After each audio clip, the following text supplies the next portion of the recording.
안녕하세요. 도곡중인 내신 설명회 시작하겠습니다. 저는 도곡중인 내신 담당 강사 박소정입니다. 자, 일단 저희가 이제 4월에 처음으로 시험을 이제 준비를 하게 됩니다. 그래서 첫 중간고사인 만큼 걱정도 많으시고 고민도 많으실 것 같습니다. 그래서 전반적으로 도곡중이가 어떠한 유형으로 시험이 나오고 너는 어떻게 학습을 해야 되는지에 대해 제가 오늘 설명드리겠습니다.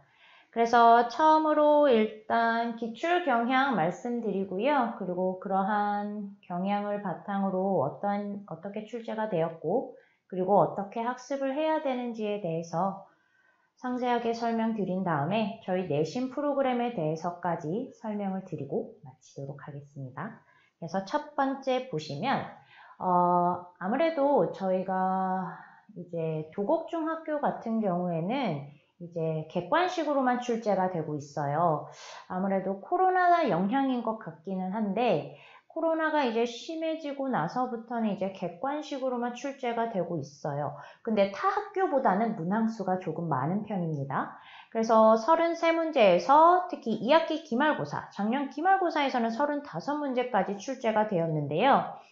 사실 평균적으로 보면 33문제니까 아이들이 그 정해진 시간 내에 풀기에는 조금 바쁜 시간이죠. 부족한 시간이죠. 그래서 매번 난도가 그렇게 어려워 보이지는 않는데 학생들이 느끼기에는 조금 어렵다. 그래서 체감 난이도는 높다라고 생각을 하시면 될 것 같고요. 그래서 문항별 구성을 보시면 일단 시험 범위는 교과서와 선생님들께서 나눠주시는 학교 프린트가 주입니다. 근데 제가 뒤에서 말씀드리겠지만 원어민 시간에 배우는 그 학습적인 내용도 한 문제에서 두 문제까지는 출제가 되고 있어요. 특히 2학기 기말고사에서도 빈도부사에 관한 이제 문제가 출제가 되었는데 그 빈도부사와 관련된 내용은 대화문에서 이제 확인을 했던 부분이고 그리고 아이들이 빈도부사를 풀어낼 때 나 다 알아 라고 했지만 생각보다 실수가 많았던 문제도 있었다. 그래서 기본적으로 교과서와 프린트 그리고 그 추가 지문 4개를 학습해야 하고요. 문법과 독해가 이제 대부분 23문제니까 평균 33문제로 봤을 때 굉장히 많은 부분을 차지하고 있는 거죠. 그래서 영작, 어휘, 의사소통 이렇게 총 5가지로 이제 문제가 출제가 되고 있는데요. 특히 이 영작 같은 경우는 서술형이 없음에도 이렇게 출제가 되는데 뒤에서도 보여드립니다. 이제 다음을 영작하고 4번째에 들어가는 단어를 찾으시오와 같이 그런 영작 문제가 지금 1학기 한 번, 2학기에 한 번 이렇게 출제가 되었었거든요. 만약에 서술형이 이제 나온다라고 한다라면 서술형에서 이러한 영작 문제가 출제가 될 것이기 때문에 객관식으로 유지가 되었을 때 그러면 내가 문법과 독해만 잘하면 되느냐라고 하겠지만 결국 통암기를 통해 영작까지도 대비를 해야 되는 부분이다 라고 생각을 해주시면 될 것 같습니다. 그러면 이제 독해가 그러면 전체 38%를 차지하고 있고 난이도는 높습니다. 그 난이도가 높다라고 하는 이유는 대부분의 내신 문제를 보시면 도곡중도 마찬가지지만 내용 일치 불일치 문제가 거의 반 이상이에요. 근데 그 내용 일치 불일치 문제가 단순히 이제 한글로 나와 있는 것이 아니라 아이들에게 이제 영어로 문제도 나오고 선지도 영어고 그리고 그러한 것을 해석해서 정확한 답변을 찾아야 되는 부분이기 때문에 시간이 조금 걸려요. 그래서 그 시간이 걸리는 부분에 있어서 아이들은 어렵다라고 느끼는 부분인데 이 부분을 이제 대비를 하기 위해서는 물론 정확한 내용 이해와 정보 습득력이 요구되어지고요. 그래서 교과서 본문뿐 아니라 추가 지문에서도 무엇이 나온다? 내용 일치 불일치 문제가 나온다. 도곡중은 특이하게도요. 추가 지문이 4개를 배우게 되는데 그 4개가 다 나와요.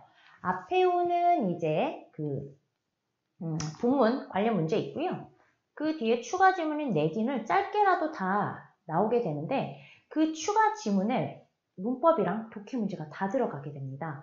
그래서 사실 객관식 유형으로만 출제가 되지만 결국엔 고득점을 얻기 위해서는 정말 문법을 잘해야지만 이제 고득점을 얻을 수 있는 도곡중 시험 스타일이 그렇고요. 그래서 다음 이제 이게 예제가 되는데 사실 1학기 중간고사에서는 이렇게 친절하게 쉽게 일치 문제가 나왔었거든요. 그리고 사실 1과에 해당하는 본문 내용이 그렇게 어려운 부분도 아니에요. 그래서 이 부분에 대해서는 요거를 조금 알고 계시면 될 것 같고, 그리고 이 부분은 글을 읽고 답할 수 없는 것은인데, 글을 읽고 답할 수 없는 것을 봤을 때 여기 보시면 결국엔 다 물어보는 말이에요. 그러면 이 얘기 같은 경우는 지금 추가 지문에 해당이 되는 것이거든요. 그래서 추가 지문도 정확한 내용 이해와 그리고 각각의 시간 순서에 따른 사건 구분법과 그리고 각각에 해당하는 정보를 분류를 할 수 있어야 된다. 그래야지만 우리가 이 문제를 풀어낼 때 시간을 단축할 수 있다라고 보여지고요. 그리고 그 다음 거를 보시면 글의 내용과 일치하는 것은 그리고 밑줄 친 부분의 구체적인 예 하나로 적절한 것은 지금 이 유형 같은 경우는 2학기 기말고사 때 이제 처음 나왔던 유형이고요. 특히 이 내용과 관련된 것은 학교 선생님께서도 강조했던 부분이고 저 또한 앞에서 이러한 내용이 나왔을 때 우리가 무엇인지 추측해보자 라고 했을 때 아이들과 확인했던 부분이 그대로 나왔던 부분이고요.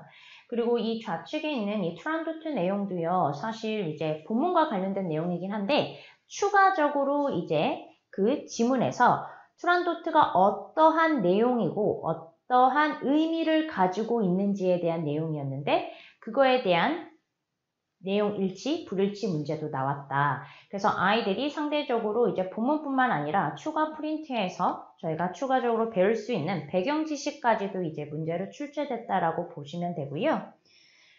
그 다음에는 이제 어법을 보시게 되는데 사실 어법은 11문제가 꾸준히 출제가 되고 있어요. 그래서 이 11문제에 대해서는 사실 나올 수 있는 모든 유형의 문제는 다 나온다라고 보시면 될 것 같고 도곡중도 이제 마찬가지로 문법 프린트가 많지는 않은데요. 개념을 설명하고 그 개념과 관련된 예문이 굉장히 많이 적어주시는 편인데 그 예문을 조금 집중할 필요가 있어요. 그 예문이 꼭 문제로 출제되는 경우가 있고 특히 1학기 중간고사에 이치를 배우게 되는데요. 거기에 5개의 선지가 학교 프린트에 나와 있는 예문으로 만들어졌더라고요. 단순히 동사를 바꾸고 명사의 수만 바꿔서 3점짜리 문제로 출제가 되었었어요. 그렇게 되면 막연히 나는 그 문법을 이제 알고 있어, 잘해 라고 하지만 한 번 더 우리가 시간을 줄이고 그리고 문제를 풀 때 맞다 틀리다를 소거를 빠르게 할 거면 프린트에 있는 예문을 좀 더 꼼꼼하게 암기하고 학습할 필요가 있다라고 말씀드리고 가장 중요한 건 이건데 3번 보시면 제가 이제 교과서 레슨별 핵심 문법뿐 아니라 직전 시험 문법도 학습해야 합니다 라고 말씀을 드립니다. 자, 1학기 때에 배운 부정사라든가 관계사라든가 뭐 소대 파트 부분이 그 1학기에 배웠다고 끝나지 않고 2학기에서 그대로 누적돼서 시험 문제로 나옵니다. 그러면 저희가 내신이라고 하는 것은 이 핵심 문법만 공부면 득점할 수 있어 라고 생각하겠지만 도곡중은 반드시 직전에 배운 문법이 그 다음 시험에서도 계속해서 연결이 된다. 특히 투부정사는요. 1학기 기말고사 범위가 부정사거든요. 근데 그 부정사가 2학기 기말고사까지 용법 문제로 계속 연결이 됩니다. 그렇기 때문에 한 번 배운 게 끝이 아니라 누적된 그 문법을 지속적으로 공부할 필요가 있다라고 보여지고요.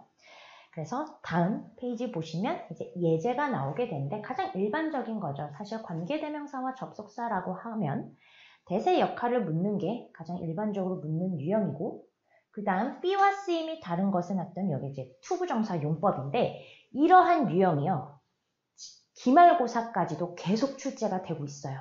그러면 아이들은 내가 투부정사를 배웠으니까 이제 잊어먹어도 되나? 라고 하시겠지만 그게 지속적으로 출제가 된다라는 건 매 시험을 준비할 때마다 확인을 해주고 학습을 시켜줘야 된다라고 말씀을 드리고 그 다음에 어법상 옳은 문장의 개수는 반드시 한 문제씩 출제되는 유형이면서 객관식으로 출제가 되지만 이렇게 밑줄 친 C를 14단어로 옮길 때 앞에서 8번째 위치할 단어라고 해서 영장 문제죠, 사실. 근데 얘는 지금 이 내용은 추가 지문이었어요. 근데 이제 본문에서도 당연히 영장 문제가 한 번 나왔었고 2학기 들어서는 지금 추가 지문에 대한 영장 문제가 나왔으니 사실 추가 지문이라고 하는 것은 내용 이해뿐만 아니라 통암기가 일단 선행이 되었다라면 이 문제는 이제 어렵진 않았을 것이고 근데 여기서도 보시면 사실 도곡중이 비교 표현이 지금 핵심 문법에 들어가지는 않아요. 근데 선생님께서 학교 수업 시간에 비교 표현을 강조를 해주셨더라고요. 그래서 누적 문법뿐 아니라 선생님이 추가로 설명해 주시는 문법까지도 학습을 해라. 그것이 곧 문제다 라고 하는 유형이 이 영장 문제에 관한 것이고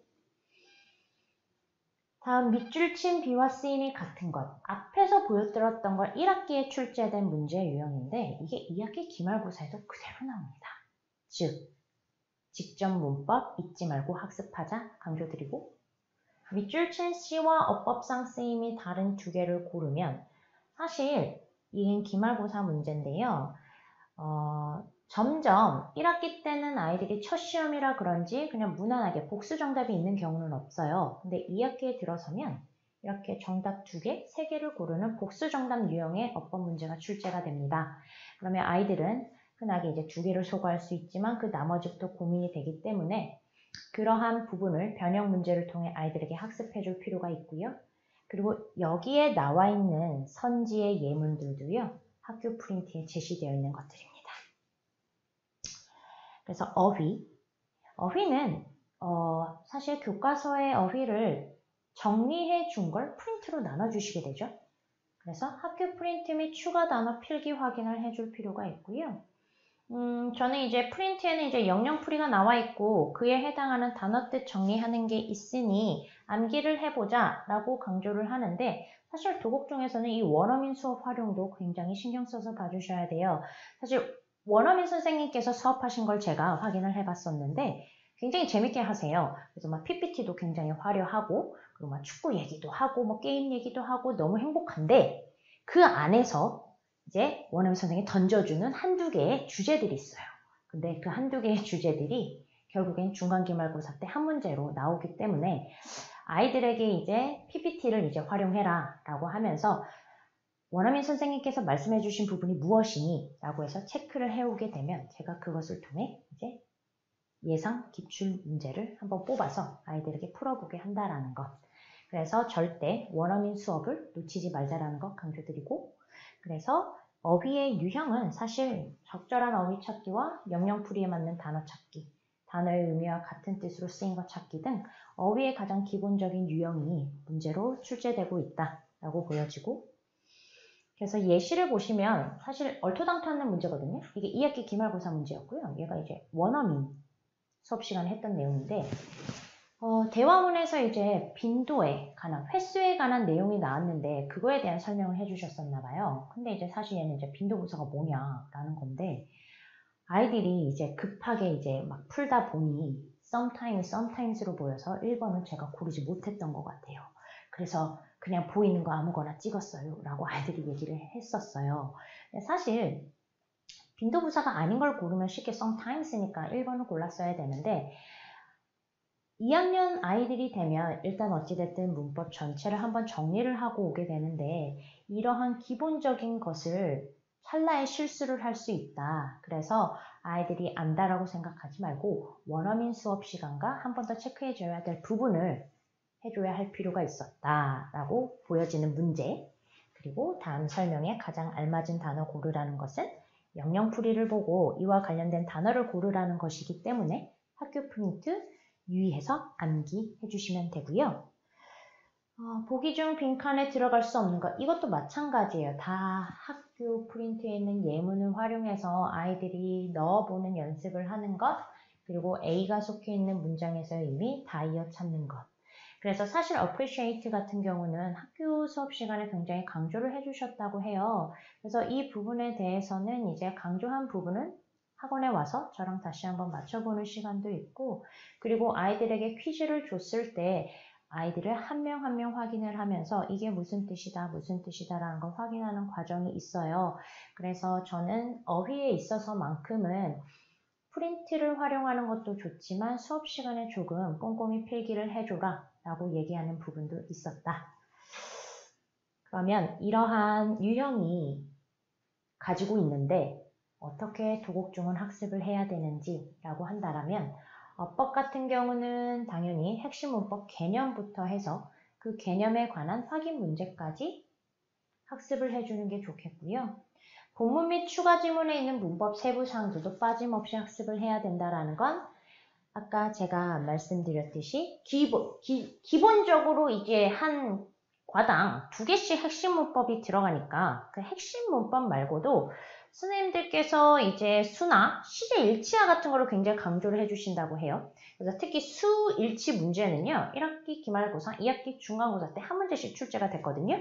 근데 이제 이 수와 관련된 직접적인 답에 영향을 줬던 건 기말고사고, 2학기 중간고사 때는 이제 한번 냈으니 이제 너희들이 확인만 하는 정도라 라고 해서 이제 개수로 들어가는 문제에서 출제가 됐는데, 사실 가장 기본적인 것들이지만 아이들은 이제 이 핵심 문법에 조금 매몰되다 보니까 조금 놓쳐지는 부분이 있어요. 그래서 추가 지문에 나와 있는 그 외 다른 문법도 학습을 해줘야 되고, 그것이 시험을 보기 직전까지 아이들에게 계속 강조되어야 하는 부분이다 라고 말씀드리고, 반드시 예문은 통암기를 해야 한다 라고 말씀을 드리겠습니다. 독해입니다. 독해는요, 앞서 제가 보여드렸던 문제처럼 그렇게 특별한 유형은 없어요. 특별한 유형은 없고 내용 일치와 문장 삽입 등의 문제가 나오기 때문에 저희들이 이제, 저희가 또는 아이들이 해야 되는 부분은 결과적으로 본문을 통문장 암기하면서 전체 내용을 파악하는 것, 그리고 그것을 요약 정리로 풀어낸다라고 했을 때 교과서 뒤에 있는 부분에 표로 정리되는 게 한 페이지 정도가 나와요. 그러면 그것을 이용해서 반드시 사건뿐 아니라 각각에 해당하는 정보들을 정리해 줄 필요가 있다라고 말씀을 드리고, 추가 지문에 대해서는 아까도 말씀드렸듯이 추가 지문 하나, 내용일치, 어법, 단어 넣기가 3단 콤보로 나오게 돼요. 그러면 본문에서도 그러한 유형이 나오는데 추가 지문을 공부를 하지 않으면 실질적으로 이제 저희가 얻어갈 수 있는 점수가 이제 조금 부족하겠죠.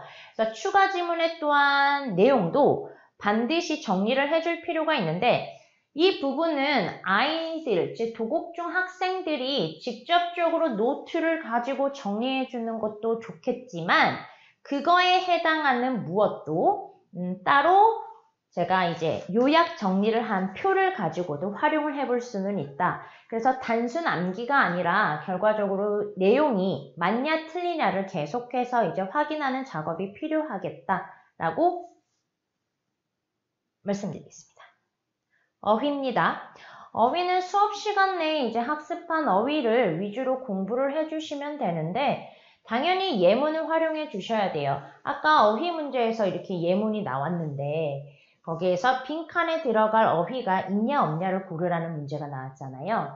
그 문제도 이제 외부에서 가지고 오는 게 아니라 수업 시간 내에서 확인한 부분이 문제로 출제가 된 것이기 때문에 이 부분에 대해서도 아이들이 놓치지 말고 암기를 해야 된다는 것. 근데 사실 학교 프린트라고 하는 것이 앞에 교과서를 공부하고 나면 그 뒤에 무엇을 하게 되냐면요. 학교 프린트를 볼 수 있는 시간이 부족한 거 아닌가 싶어요. 그래서 저는 이제 미리 나와 있는 단어를 이용해서 아이들에게 1차, 2차 먼저 암기를 시키고 그러한 단어 암기를 통해 내용을 유추한 다음에 그 다음에 이제 그 다음 학습으로 진행이 되는데 사실 어휘라고 하는 것이 암기를 사실 많이들 좋아하진 않지만 저는 이 어휘가 곧 득점으로 연결이 되는 하나의 연결이라고 보기 때문에 아이들에게 계속 강조는 하고 있어요. 근데 이제 플러스 선생님들께서 이제 파생어도 적어주시고 이와 관련된 단어들이 이거 있어 라고 그냥 적어주진 않는데 말로는 많이 해주시는 것 같아요. 근데 그 말로 해주시는 부분도 되게 의외로 지금 시험 문제에 녹아드는 경우가 많기 때문에 아이들에게 너희들 정신 차리고 단어는 꼭 필기를 열심히 해와라. 그것이 곧 문제다 라고 제가 아이들에게 매번 잔소리 아닌 잔소리를 하고 있고 그래서 교과서의 핵심 단어 및 파생어도 학습을 같이 해줘라 라고 말을 하고 있습니다. 마지막으로 대화문입니다. 대화문은요 많진 않아요. 사실 도곡 중이 추가 지문과 본문에서 워낙에 많은 유형을 내기 때문에 대화문은 조금 적기는 한데요. 그럼에도 불구하고 각 단원 핵심 표현에 관한 문제는 한 문제씩은 내요. 근데 이제 세 문제까지 가진 않고 두 문제 정도가 제일 많은 경우인데 이 두 문제도요. 딱 유형이 하나 있어요. 순서 배열 문제예요. 그러니까 이제 대화를 하고 나면 이게 어떠한 순서로 연결이 되었니? 라고 했을 때 그 순서 배열 문제로 출제가 된다라고 보시면 될 것 같고 이 순서 배열 같은 경우는 저희가 처음에 오면 본문 암기도 시키고 대화문 암기도 시켜요. 그래서 그 대화문 암기 하면서 그 과정 속에서의 흐름, 파악, 확인하고 그리고 순서 배열 문제를 계속 변형해서 진행된다라고 보시면 될 것 같습니다. 그러면 도곡중이 시험이 이렇게 출제가 되고 이러한 유형을 가지고 있는데 그러면 저희 학원에서는 어떻게 수업을 진행하게 됩니까? 어떻게 공부를 해야 됩니까? 라고 이제 궁금해 하실 것 같아요. 그래서 저희는 일단 각 범위에 해당하는 필수 자료 제공하고요. 그리고 매 시간 오면 본문 통문장 및 대화문 암기를 진행합니다. 통문장 암기라고 하는 것은 영작이라고 생각을 하시면 되고 대화문 같은 경우에는 이제 조금 내용이 많다거나 중복이 되면 저는 이제 빈칸을 뚫어놓고 하는 또 시험지가 하나 있어요. 그 부분은 이제 필수 자료에 들어가게 되는데 아이들에게 1차적으로 영작을 한번 시킨 이후에 이제 빈칸 넣기나 순서 배열이라는 변형 문제로 이제 추가로 진행하고 있고요. 그 다음에 매 시간 리뷰 테스트 진행해요. 물론 정규반 듣는 학생들의 리뷰 테스트가 무엇인지 알겠죠. 네, 내신에서도 이제 저희가 리뷰 테스트, 전날 배운 걸, 전 시간에 배운 거를 확인한다라고 보시면 되는데 이 리뷰 테스트는 100% 서술형이에요. 아이들에게 틀린 거 고쳐요. 그리고 영작해보세요. 빈칸 알맞은 거 채워보세요와 같이 대부분 다 서술형으로 진행이 되고요. 그 다음에 모의고사 및 1대1 개별 피드백이 진행이 됩니다. 네, 이 모의고사라고 하는 것은 뭐 다른 것을 가져오는 게 아니라요. 도곡중은 특히 객관식 유형이 정해져 있잖아요.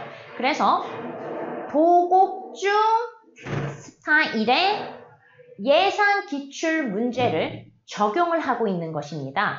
그래서 33문제 정도가 평균에 해당하는 것이기 때문에 그 33문제를 제가 이제 예상 기출로 뽑아보고 선생님이 주신 필기를 바탕으로 아이들에게 실전 훈련을 해본다 라고 보시면 되고 특히 그 모의고사를 본 이후에 분명 약점이 있을 거예요. 내가 이 부분은 좀 더 했으면 좋겠다 라고 하는 부분이 있거든요.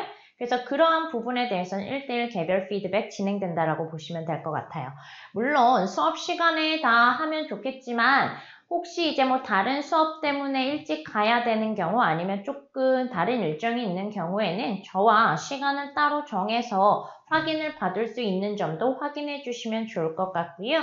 그 다음에 변형 문제 그리고 오답 노트 정리로 학교에서 할 수 있는 저희가 모든 자료를 활용해서 아이들에게 계속 훈련을 시키는 방식을 채택하고 있다고 보시면 되고요. 그래서 일단 필수 자리라고 하면 이게 이제 6과라고 나와 있는데 이제 각 과별로 진행이 되고요.